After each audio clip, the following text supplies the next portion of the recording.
My YouTube family, कैसे हो आप सब। होपफुली सभी अच्छे होंगे, सभी मस्त होंगे, सभी खुश होंगे। और वीडियो की शुरुआत करी है मैंने एनिवर्सरी के दिन से ही। तो उस दिन जैसा कि मैंने आपको शेयर किया था, अच्छा एनिवर्सरी का पूरा व्लॉग मैंने आपके साथ में शेयर किया और बहुत आप लोगों ने पसंद किया, ढेर सारे मुझे कमेंट किए, बहुत अच्छा लगा मुझे भी। और जैसा कि उस दिन मैंने बताया था कि जैन साहब जो है वो एक गिफ्ट मेरे लिए लेकर आ गए हैं और एक पेंडिंग में चल रहा है। तो गिफ्ट तो क्या था, ये एक नीड थी घर की, वही चीज़ थी, लेकिन उसको मैं गिफ्ट मानूंगी क्योंकि इसकी सबसे ज़्यादा ज़रूरत मुझे है। क्योंकि हो क्या रहा है कि गर्मी तो खैर पड़ ही रही है और घर के अंदर एसी जो है ना वो हमने सिर्फ एक ही कमरे में लगाया हुआ है। तो उसकी वजह से क्या होता है कि एक तो हॉल के अंदर ही पूरा दिन रहते हैं और किचन के अंदर रहती हूँ, मैं काम करती हूँ ना। तो किचन में क्या हो रहा है कि फ़ैन लगा के रखा हुआ है, लेकिन छोटा किचन है और जैसे ही फ़ैन ऑन करती हूँ ना तो उसकी वजह से गैस बिल्कुल चल ही नहीं पाता है। तो इसीलिए सोच रही थी कि कूलर लेके आ जाते हैं तो काम जो है वो मेरा अच्छे से हो जाएगा। और हॉल के अंदर भी कैसा भी छुट्टी है, बच्चे भी पूरा दिन हॉल में बैठे रहते हैं, तो सबके लिए सही है। तो कूलर जो है उसकी बहुत ज़्यादा ज़रूरत थी, तो कूलर लेकर आए हैं। और अभी ये जो वीडियो है वो है नेक्स्ट डे मॉर्निंग का। तो कल क्या हुआ कि रात को सोते सोते बहुत ज़्यादा लेट हो गया था, मतलब हम लोग बहुत लेट तक तो ये सेलिब्रेशन का काम वही चल रहा था। और उसके बाद में बच्चे जो है ना वो बिल्कुल सोने के मूड में नहीं थे, मतलब ये कि पार्टी मनाइए तो मूवी पार्टी भी कर ले, ये भी कर ले, वो भी कर ले। तो उस चक्कर में रात को सोने में करीबन 2 से 2:30 बज गए थे। तो ऑब्वियस बात है कि रात को जब लेट सोएंगे तो नींद भी लेट खुलेगी।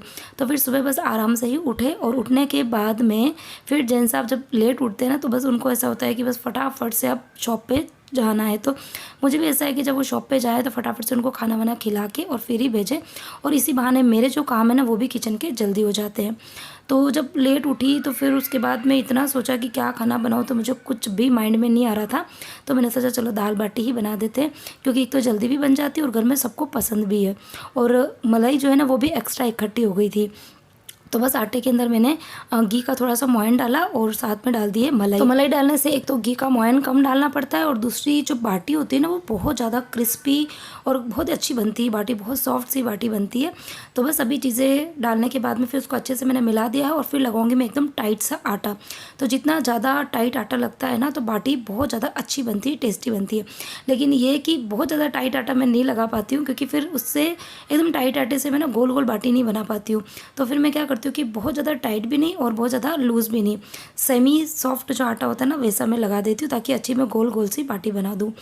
तो बस बाटी जो है वो रख दूँगी और उसके बाद में फिर मुझे ना दाल जो है वो मैंने ऑलरेडी भिगो के रखी थी, तो इसके साथ में मैं काली जो उड़द की दाल होती है ना वो मैं बनाती हूँ। अच्छा, बाटी के लिए जब टाइट आटा लगाती हूँ ना तो फिर एक हाथ से अच्छे से उसको नीड नहीं कर पाती हूँ, तो फिर दोनों हाथ का यूज़ करना होता है।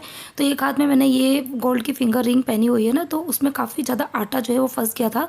तो मैंने सोचा इसको हाथों हाथ ही मैं इस ब्रश से क्लीन कर देती हूँ, क्योंकि फिर सूखने के बाद तो बड़ी मुश्किल हो जाती है उसको साफ़ करना, और फिर बहुत गंदी भी दिखती है रिंग ना। तो फिर मैं जब भी अगर गंदी हो जाती है मुझे ऐसा लगता है ना, तो फिर मैं वीक में 1 बार 2 बार उसको साफ़ करती रहती हूँ। तो फिर फिंगर रिंग जो है ना वो बहुत ज़्यादा गंदी गंदी सी नहीं दिखती है। तो इधर बस आटा वाटा लगा दिया है। दाल मैंने 15-20 मिनट पहले भिगो के रख दी थी। तो भिगोने से क्या कि थोड़े बहुत जो इसके छिलके होते हैं ना एक्स्ट्रा वो निकल जाते हैं, और साथ में इसका एकदम काला काला सा जो पानी होता है ना वो भी निकल जाता है। तो बस उसके बाद में अब मैं इसको बॉईल करने के लिए चढ़ा दूँगी। और अब जो दाल बनेगी ना वो बहुत ज़्यादा काली सी नहीं बनेगी, अच्छी दाल बनेगी।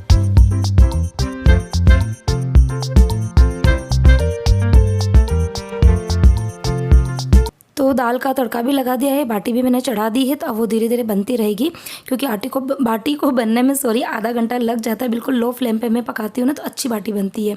और तब तक मैंने सोचा कि मैं बाहर की क्लीनिंग कर देती हूँ। तो सबसे पहले मैं इस बेडरूम को ही क्लीन करूँगी। तो इसी कमरे के अंदर हमने रात को सेलिब्रेशन किया था, तो वैसे तो मैंने साफ़ सफाई कर दी थी, लेकिन फिर भी थोड़ी बहुत तो सुबह सुबह उठ के मुझे करनी ही होती है। तो बिस्तर वगैरह तो मैंने मॉर्निंग में ही मतलब फोल्ड कर दिए थे और बच्चों ने जमा के अंदर रख दिए थे। अभी बस चद्दर वद्दर को सही करना, और ये छोटा मोटा कचरा पता नहीं बच्चों ने कहाँ से यहाँ पर डाला है, तो वो भी मैं कर लूँगी। और हाथों हाथ फिर मैं मतलब पूरे ही घर के अंदर झाड़ू जो है वो निकाल दूँगी, क्योंकि आजकल मेड नहीं आ रही तो सारा ही काम मुझे करना है। तो मेड अगर आती है तो उसके भरोसे फिर बैठना पड़ता है, और जब वो नहीं आती है तो जब हमें पता है कि हमको ही काम करना है तो फिर काम जो है ना वो लिंक वाइज कर लेते हैं तो हो जाते हैं। और यदि हम ये सोचते हैं ना कि हाँ ये काम अभी कर ले, वो काम फिर बाद में करेंगे, तो फिर बाद के भरोसे तो कभी भी काम नहीं होते। काम को एक लिंक वाइज, जैसे कि अभी मैंने किचन का काम थोड़ा बहुत किया है और वो बाटी वगैरह बनेगी, तब तक मैं बाहर का काम जितना काम हो पाएगा उतना काम मैं कर लूँगी। फिर अगेन मुझे किचन के अंदर जाना पड़ेगा। और यदि मैं ये चाहती थी तो मैं बाटी वगैरह रख के फिर मैं आराम से बैठ भी सकती थी, लेकिन वो बैठना उस समय तो मुझे अच्छा लगता था, लेकिन ना बाद में मुझे बड़ा भारी पड़ जाता था, क्योंकि फिर बाद में बहुत लेट हो जाता है। तो इसके लिए फिर लिंक वाइज काम कर लेते तो काम जो है वो जल्दी भी हो जाते हैं। अच्छा, मैं भी काम कर रही हूँ और मैंने बच्चों को भी कुछ ना कुछ काम जो है वो दे दिए हैं। जैसे कि परी जो है उसको मैंने अभी कपड़े फोल्ड करने का काम दिया है, और विहान जो है वो हॉल की डस्टिंग कर रहे हैं। तभी जैसे कि बच्चों के वैकेशन चल रहे हैं ना, तो मैं उनको कोई ना कोई काम जो है वो दे ही देती हूँ। तो मतलब अभी वेकेशन उनको पूरा 1 महीना हो गया छुट्टी। अभी तो बच्चों के स्कूल खुलने वाले हैं 12 तारीख से, तो छुट्टियाँ इनकी ख़त्म होने वाली है। तो अभी उनको इतना ज़्यादा टाइम नहीं मिल पा रहा है, क्योंकि उनके जो असाइनमेंट मिले थे ना वेकेशन के, तो वो काम भी इनका पड़ा हुआ था। क्योंकि हम लगातार घूम रहे हैं बाहर बाहर, तो इनको टाइम ही नहीं मिला। तो अभी शायद अभी कितने दिन बच गए हैं, 5-7 दिन बच गए हैं, तो वो फिर असाइनमेंट का काम भी रहता है। लेकिन मॉर्निंग में थोड़ा बहुत काम मैं इनको ज़रूर कहती हूँ। तो बस अभी ये जो वीडियो है वो वीडियो है जब घर के मेरे सारे काम वगैरह सब हो गए थे, और उसके बाद में जेन साहब का कॉल आया था कि सब जने हो जाओ तैयार। और अब बारी आती है मेरे सेकंड गिफ्ट की, जो कि मेन गिफ्ट था। तो गिफ्ट में ये दिलाने वाले थे मुझे स्मार्ट वॉच। तो मुझे खैर आइडिया तो था, क्योंकि मैं बहुत दिन से ऑनलाइन देख रही थी कि कौन से लेकर आऊँ, लेकिन ये कह रहे थे कि ये चीज़ें ऑनलाइन मत मंगा, क्रोमा में या कहीं पर भी जाके देख लेंगे, वहीं पर देख के पसंद करेंगे ना तो सही रहता है। लेकिन हुआ कि हमने बहुत देर तक, मतलब 15-20 मिनट तक देखी, लेकिन जब मॉडल पसंद आता है तो कलर पसंद नहीं आते। किसी के कलर अच्छे होते हैं तो उसका जो डायल होता है वो अच्छा नहीं लगता है। तो वॉच देखने के लिए गए हैं, लेकिन वॉच पसंद नहीं आई। मतलब सब चीज़ें पसंद आ गई थी, लेकिन जो कलर मुझे चाहिए था, पर्टिकुलर कलर जो मैं सोच के गई थी, वो कलर मुझे नहीं मिला। 2 जगह गए थे, क्रोमा में भी गए थे, सोनी में भी गए थे। दोनों जगह ब्लैक कलर की वॉच थी, और ब्लैक कलर की मुझे नहीं चाहिए थी। ब्लैक कलर की मैं ऑलरेडी पहन चुकी हूँ, तो जो कलर मैंने सोचे थे वो मुझे मिले नहीं। तो लेट्स सी अब क्या होता है। ऑनलाइन देखेंगे। ऑनलाइन में ऑप्शन बहुत सारे मिल जाते हैं। और आप लोग मुझे सजेस्ट करना कि कौन सी वाली स्मार्ट वॉच मुझे लेनी चाहिए, कौन सा कलर जो है वो मुझे लेना चाहिए। मुझे स्मार्ट वॉच चाहिए, क्योंकि नॉर्मल वॉचेस तो मेरे पास में है।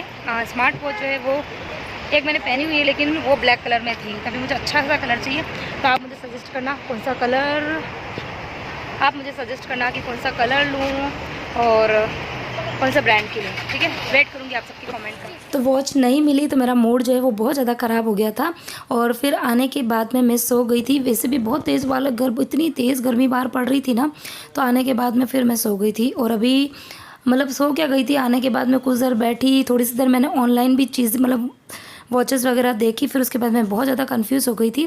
तो उसके बाद में मैं सो गई, और सो के उठी, थोड़ी बहुत मेरे वीडियो का एडिटिंग का जो काम था वो काम वाम किया। और अब मैं आई हूँ किचन के अंदर, और अभी बज गई शाम की 5:15। तो बहुत ज़्यादा लेट हो गया है, लेकिन चाय तो मुझे पीनी है, क्योंकि शाम की जब तक चाय नहीं पीती हूँ ना तो मुझे काम करने का मन ही नहीं होता है। तो एक तरफ चाय चढ़ा दी है, और साथ में मैं करूँगी डिनर की तैयारी भी। तो डिनर के अंदर आज मैं बनाने वाली हूँ भिंडी की सब्ज़ी और पराठे। तो भिंडी तो चॉप करके रखी थी, कल रात को परी ने ही चॉप कर दी थी। आजकल है ना, परी को बहुत मन होता है कि मैं सब्जियां साफ़ करूं, क्योंकि उसको है ना कैंची से, चाकू से सब्जियां साफ़ करने में बड़ा मज़ा आता है। मुझे थोड़ा सा डर लगता है कि कहीं वो हाथ पे चोट ना लगा दे, लेकिन अच्छे से करती है वो, सेफली काम करती है। अभी जैसे कि मैं ससुराल गई थी ना, तो वहाँ पर मैंने पहली बार परी को चाकू से भिंडी साफ़ करने को दी थी ना, तो बस उसके बाद से वो पीछे पड़ गई थी कि आप मुझे भिंडी साफ़ करने का काम मुझे ही देना। तो सब्ज़ी साफ़ करी हुई होती है ना, तो सब्ज़ी बनाने में ज़्यादा टाइम नहीं लगता है। तो बस अभी फटाफट से मैं सब्ज़ी बना दूँगी और आटा भी लगा दूँगी। तो बस कढ़ाई के अंदर मैंने रख दिया तेल, और उसके अंदर मैं डाल रही हूँ सबसे पहले हींग, राई और जीरा। तो इसका तड़का बहुत ज़्यादा ज़रूरी है, तभी सब्ज़ी जो है वो टेस्टी बनती है। अच्छा, बीच में मेरे पास में ना कमेंट भी आते थे इस तरीके के कि आप हर सब्ज़ी के अंदर हींग क्यों डालते हो। तो भाई हींग इसलिए डालती हूँ क्योंकि एक तो हम लहसुन प्याज नहीं खाते, एक मेन रीज़न तो यही है। तो सब्ज़ी के अंदर टेस्ट किससे आएगा, कुछ ना कुछ डालेंगे तभी आएगा ना, इसलिए हींग डालती हूँ। और दूसरी चीज़ ये है कि हींग से डाइजेशन बहुत अच्छा हो जाता है। और मैं जो हींग लाती हूँ ना, वो हम राजस्थान से लेकर आते हैं। मैंने आपको बताया ना, वो एकदम बड़ा साबुत सा हींग होता है, जिसकी इतनी तेज़ वाली खुशबू होती है कि सिर्फ डिब्बी खोलती ना, उससे ही पूरे घर के अंदर उसकी एक अच्छी सी फ्रेगरेंस आती है। और डाइजेशन के लिए भी काफ़ी ज़्यादा अच्छा होता है, खाना अच्छे से पच जाता है। तो इसके लिए मैं हर सब्ज़ी के अंदर हींग ज़रूर डालती हूँ, और जीरा भी डालती हूँ। 2 चीज़ें तो मैं हर सब्ज़ी के अंदर डालती ही हूँ, तो इससे सब्ज़ी जो है काफ़ी ज़्यादा अच्छी बनती है। तो बस भिंडी को मैंने तड़का लगा दिया है, और आटा मैंने गूँथ दिया था पहले ही, और बस अब जल्दी से बना दूँगी पराठे।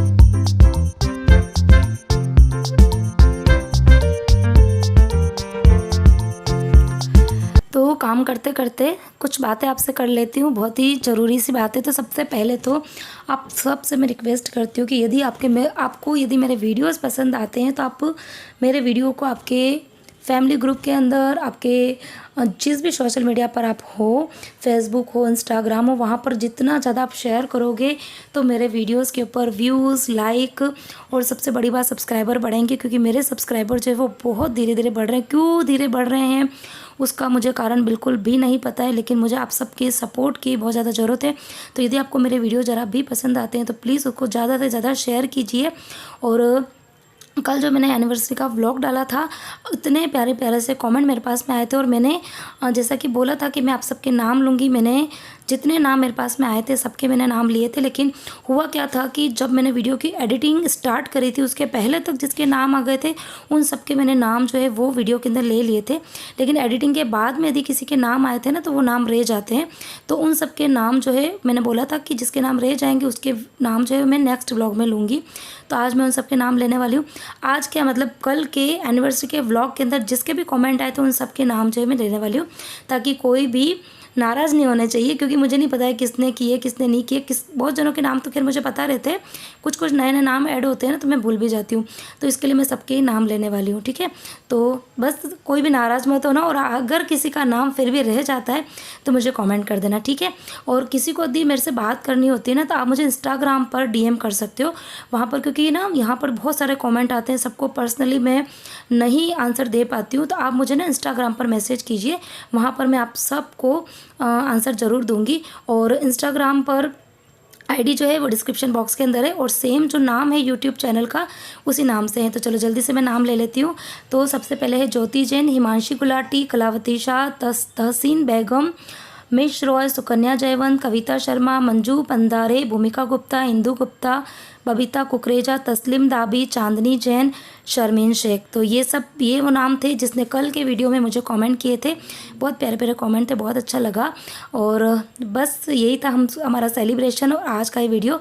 और बस बातों बातों में खाना बन गया है। और आज सबसे पहली जो शाम की थाली वैसे हमेशा मेरे लिए लगती है, लेकिन आज जैन साहब शॉप से आ गए थे तो सबसे पहली थाली मैं उनके लिए लगा रही हूँ।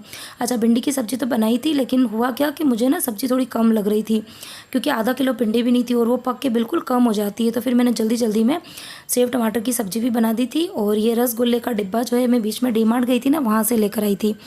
तो बस आज का ये हमारा सिंपल सा लेकिन बहुत टेस्टी वाला डिनर है। सेव टमाटर की सब्ज़ी, भिंडी की सब्ज़ी है, साथ में है रसगुल्ले और पराठे। तो बस इनको खाना सर्व कर दिया है और अभी मैं अपने लिए भी खाना ले लूँगी। बच्चे गए हैं नीचे खेलने के लिए। और बस इसी बीच में शाम का जो मैं दूध मंगाती हूँ वो दूध भी आ गया था, तो मैंने सोचा ये मैं गर्म रखती हूँ, तो जब तक खाना खाएंगे तब तक दूध जो है वो भी गर्म हो जाएगा। तो बस ये शाम को काम जो है वो भी बस पैरेलल में चलते रहते हैं। तो इसी तरीके से बस दिन जो है वो निकलता है। और आज का वीडियो मैं यहीं एंड करती हूँ। पसंद आया हो तो वीडियो को लाइक करना, शेयर ज़रूर करना और कमेंट मुझे ज़रूर करना।